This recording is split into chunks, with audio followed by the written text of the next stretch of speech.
మహాగణపతిం మనసా స్మరామి మహాగణపతిం మనసా స్మరామి. TR creations family అందరికీ నా హృదయపూర్వక ధన్యవాదాలు. అలాగే ఈ యొక్క మాసంలో 11వ తారీఖు నుంచి 17వ తారీఖు వరకు కూడా, ఈ జనవరి మాసానికి సంబంధించి 11వ తారీఖు నుంచి 17వ తారీఖు వరకు కూడా ఈ వారం రోజులకి ద్వాదశ రాశుల వారికి సంబంధించి రాశి ఫలాలు ఏ విధంగా ఉండబోతున్నాయి అనేది ఇప్పుడు చూద్దాం. సో ఈ వారం మోస్ట్ ట్రాన్స్ఫర్మేషనల్ వీక్గా మనం చెప్పచ్చు. చాలా మార్పులు, చేర్పులు, కదలికలు అనేవి ఈ యొక్క మాసంలో, ప్రత్యేకించి జనవరిలో ఈ యొక్క వారంలో ఎక్కువగా ప్రతి రాశి వారికి చోటు చేసుకోబోతూ ఉన్నాయి. అది ఎలాగా మనం చూస్తే కనుక ఒకసారి 13వ తారీఖు నుంచి చూస్తే 13న శుక్రుడు మకర రాశిలోకి అడుగు పెట్టబోతున్నారు. 15వ తారీఖున రవి ఇక్కడ మకర రాశిలోకి గురువారం రోజు ఆయన అడుగు పెడుతున్నారు. 16వ తారీఖు శుక్రవారం కుజుడు కూడా మకర రాశిలోకి ఉచ్చ స్థితిలోకి అడుగు పెడుతున్నారు.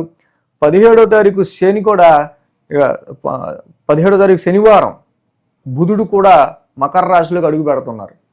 సో మాసగ్రహాలన్నీ కూడా మళ్ళీ రవి, బుధ, కుజ, శుక్రులు మనకి మకర రాశికి సంబంధించిన విషయాలనే ఎక్కువగా ఎలివేట్ చేస్తూ ఉన్నాయి. సో మకర రాశికి సంబంధించి మీ రాశులకి సంబంధించి ఏ స్థానం అయిందో ఆ స్థానం మీద ఎక్కువగా కదలికలు అనేవి, వాటి ప్రభావం అనేది ఉండబోతున్న విషయం మనకి అర్థమవుతూ ఉంది.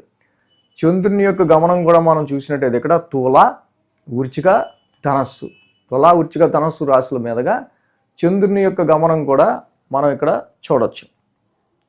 ఈ యొక్క గ్రహాలు మార్పు కానీ ఈ వారంలోనే 4 మాసగ్రహాలు మకర రాశిలోకి మారడం కావచ్చు, సో ఈ చంద్రుని యొక్క గమనం కావచ్చు, వీటి ఆధారంగా ఈ వారం ద్వాదశ రాశుల వరకు రాశి ఫలాలు ఏ విధంగా ఉండబోతున్నాయని చూస్తే, మిథున రాశిలో గురుడు వక్రస్థితిలో, సింహరాశిలో కేతువు, అదేవిధంగా రవి, కుజ, బుధ, శుక్రులు మకర రాశిలోను, కుంభరాశిలో రాహు, మీన రాశిలో శని సంచారంలో ఉండబోతూ ఉన్నారు. సో ఇక రాశి ఫలాల్లోకి వెళ్దాం. కర్కాటక రాశి వారికి సంబంధించి చూద్దాం. కర్కాటక రాశి వారికి ఇక్కడ ఈ వారం 4, 5, 6 స్థానాలుగా చంద్రుని యొక్క సంచారం ఉంది. సో ఇక్కడ చూస్తే కనుక శుక్ర, శని 2 రోజులు కూడా ఈ రాశి వాళ్ళకి అనుకూలంగా ఉంది. కర్కాటక రాశి వాళ్ళకి మెయిన్గా ఏంటంటే గ్రహాల యొక్క అనుకూలత కొంచెం తక్కువగా ఉంది ఈ వారం. ఇంట్రడక్షన్లో మనం చెప్పుకున్నట్టు రవి, కుజ, బుధ, శుక్రులు మాసగ్రహాలు అన్నీ కూడా మళ్ళీ ఈ రాశి వాళ్ళకి 7వ స్థానంలో అడుగు పెడుతూ ఉన్నాయి. అంటే మెయిన్గా ఈ పని ఎప్పుడవుతుందో అనే ఆలోచన మీరు ఎంత మానేస్తే అంత మంచిది. అంటే ఏంటంటే హోప్స్ పెట్టుకోవద్దంటారా అని కాదు. ఇక్కడ మనకి నవగ్రహాల్లో ఏ గ్రహం కూడా కొంచెం దిగ్బలంలో, అనుకూల స్థానాల్లో లేనప్పుడు సో ఆ పని కొంచెం ముందుకు వెళ్ళే స్థితి అనేది మనకి ఎక్కువగా కనెక్టివ్గా ఉంటుంది అని అనుకోలేం కాబట్టి చెప్తుంది. సో ఇక్కడ ప్రస్తుతానికి మనం బాగున్నాం, ప్రస్తుతానికి ఇలా ఉంటే చాలు, కనీసం ఇలా మనకి ఏ నెగిటివ్ లేకుండా ముందుకు వెళ్తే చాలు అనుకునే విధంగా ప్రస్తుత పరిస్థితులకి సంబంధించి మీరు చక్కగా అలాంటి దృక్పథంతో ముందుకెళ్తే ఎటువంటి ఇబ్బందులు ఉండవు. సో ఎందుకంటే ఇక్కడ నవగ్రహాలు ప్రతికూలంగా ఉండటం వల్ల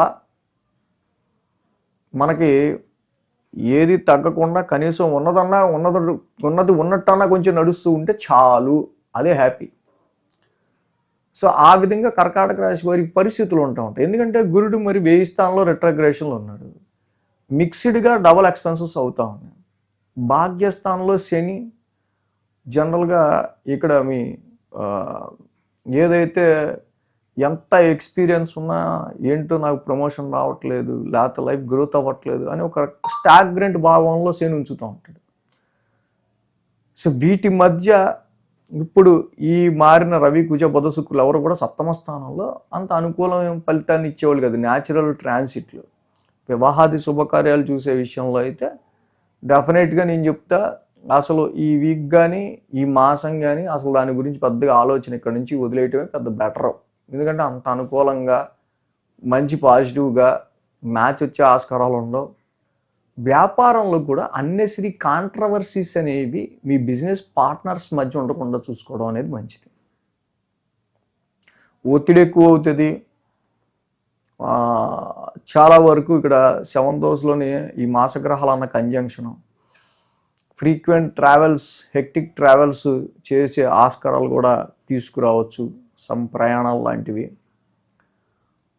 అలాగే ఇది మెయిన్గా ఏంటంటే వ్యాపారానికి సంబంధించిన విషయాల్లో కస్టమర్స్ని అట్రాక్ట్ చేసే విషయంలో కావచ్చు, కస్టమర్స్కి సంబంధించి ఫ్లో పెంచుకునే విషయాల్లో కావచ్చు, కొంచెం డల్ అయ్యే సమయం కాబట్టి ఇక్కడ కొంచెం ఇంకా మనం బూస్టప్ చేయడానికి వ్యాపారాన్ని కొంచెం ఏం చేస్తే బాగుంటుందని కొంచెం లౌక్యంగా ఆలోచిస్తూ టాక్టిక్గా వ్యాపారం నడపాల్సిన పరిస్థితులు కనిపిస్తున్నాయి. అన్నెసరీగా తెలియకుండానే మీ క్లోజ్ రిలేషన్స్లోనో, ఫ్యామిలీలో అయితే మీ ఫ్యామిలీ వాళ్ళతోనో, ఫ్రెండ్స్తోనో సమ్ క్లాషెస్, సమ్ డిస్టర్బెన్సెస్ లాంటివి వచ్చే ఆస్కారాలు ఉంటుంటాయి. అది మ్యారిటల్ మ్యాచెస్లో స్పౌస్తో రాకుండా చూసుకోవాలి, బిజినెస్లో బిజినెస్ పార్ట్నర్తో రాకుండా చూసుకోవాలి. సో ఇలాంటి కండిషన్స్ ఎక్కువ ఎలివేట్ అవుతూ ఉన్నాయి కాబట్టి కర్కాటక రాశి వాళ్ళకి. సో ఇక్కడ మనం ఓకే, ప్రతిదీ కూడా మానవుడికి అదర్స్ అంటే ఎదుటివాడితో ఎక్కువ ముడిపడి ఉంటుంది ప్రతిరోజు.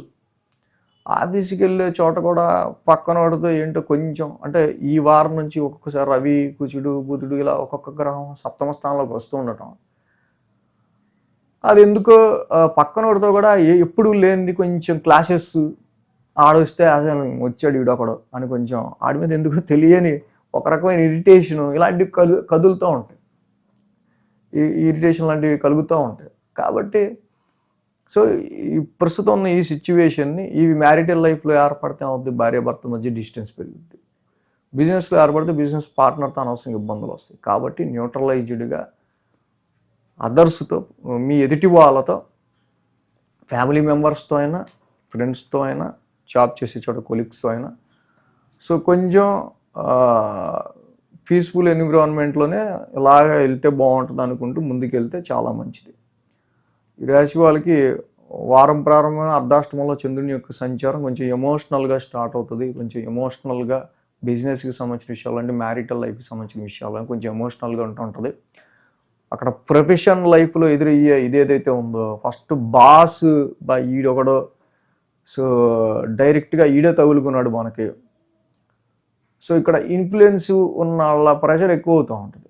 అది ఇమీడియట్ హెడ్ కానీ బాస్ కానీ. దీనివల్ల ఏమవుతుందంటే మన ఇంట్లో వాళ్ళు పలకరించిన చిరాకు పడుతుంటాం, ముందు వర్క్ కంప్లీట్ చేసుకోవాలి అంటుంటాం. ఎవరి మీద కాన్సన్ట్రేషన్ ఉండదు, వీడే డైరెక్ట్ వచ్చి కూర్చోవటం వల్ల ఇలాంటి కొంచెం ఎమోషన్స్ అనేవి ఇక్కడ ఎక్కువగా ఉండే ఆస్కారాలు కనిపిస్తున్నాయి. మంగళ, బుధ, గురువారాలు చూస్తే పంచమ స్థానంలోనే చంద్రుని యొక్క సంచారం. మళ్ళీ ఇక్కడ ఆ రాశ్యాధిపతి కూడా ఉచ్చ స్థితిలో ఉంటున్నాడు. కొంచెం సంతాన పరంగా కూడా కొన్నిసార్లు పిల్లలకి సంబంధించో, పిల్లల ఎడ్యుకేషన్ గురించో, లేకపోతే సంతానం రిలేటెడ్గానో భార్యాభర్తల మధ్య మళ్ళీ కొంచెం ఈ డిస్టర్బెన్సెస్. వారాంతానికి శుక్ర, శనివారాలు చూస్తే షష్టమ స్థానంలో చంద్రుని యొక్క సంచారం. ఇక్కడ మనం చూస్తే కొంతవరకు స్పిరిచువల్ యాక్టివిటీస్ కానో లేకపోతే ఇంకా మెడికల్ ఎక్స్పెన్సెస్ అనో ఇలా కొన్ని ఖర్చులకి సంబంధించి. సో కాబట్టి ఈ కర్కాటక రాశి వాళ్ళకి మొత్తం ఇవే ఉన్నాయి ఏంటి అని అనుకోవద్దు. జనరల్గా ఏంటంటే జరుగుతున్న పరిణామాలు, సిచ్యువేషన్స్ ఇలా ఉంటాయి. అనవసరంగా ఇప్పుడు మనం జాబ్లో పక్కనోడితో డిస్టర్బెన్స్ క్రియేట్ అయ్యి, ఇంట్లో డిస్టర్బెన్స్ క్రియేట్ అయ్యి నిజంగా అలా జరిగితే నీ వీడియో చూసిన వాళ్ళు ప్రతి ఒక్కడు ఓకే ఆయన ముందే చెప్పాడు కదా కనీసం అలా జరుగుతుందని అని కొంచెం డెఫినెట్గా వాళ్ళకి వాళ్ళు మళ్ళీ సెటరేట్ చేసుకుని చక్కగా సరే వారం గడిచిపోతే పోద్దని ప్లెజెంట్గా వెళ్ళిన వాళ్ళు చాలామంది ఉన్నారు. అస్ట్రాలజీ అనేది ఏ టైంలో ఎలా ఉంటే బాగుంటుంది అనేది మనం తెలుసుకోవటం కోసం. కాబట్టి నవగ్రహాలు వీళ్ళకి ప్రతికూలంగా ఉన్నాయి. ఏ గ్రహం అనుకూలించట్ల జనరల్గా కాలభైరవాష్టకం చదువుకోవటం, శివాలయాన్ని నిత్యం దర్శించుకోవటం. ఈ రాశి వాళ్ళకి ఆదిత్యాయచ సోమాయచ మంగళాయ బుధాయచ గురు శుక్ర శనిభ్యశ్చ రాహవే కేతువే నమః అంటూ నవగ్రహాల చుట్టూ ప్రదక్షిణ చేస్తూ డైలీ ప్రదక్షిణ చేసుకోవటం, ఒక 27 ప్రదక్షిణలు శివాలయ దర్శనం చేసుకోవటం ఇది కంపల్సరీ చేయండి కర్కాటక రాశి వాళ్ళకి. సో చక్క ఉన్నదాన్ని ఫస్ట్ అలాగెళ్తే చాలు అనుకుంటూ నడిపించుకుంటూ ప్లెజెంట్గా ముందుకెళ్ళడానికి ట్రై చేయండి.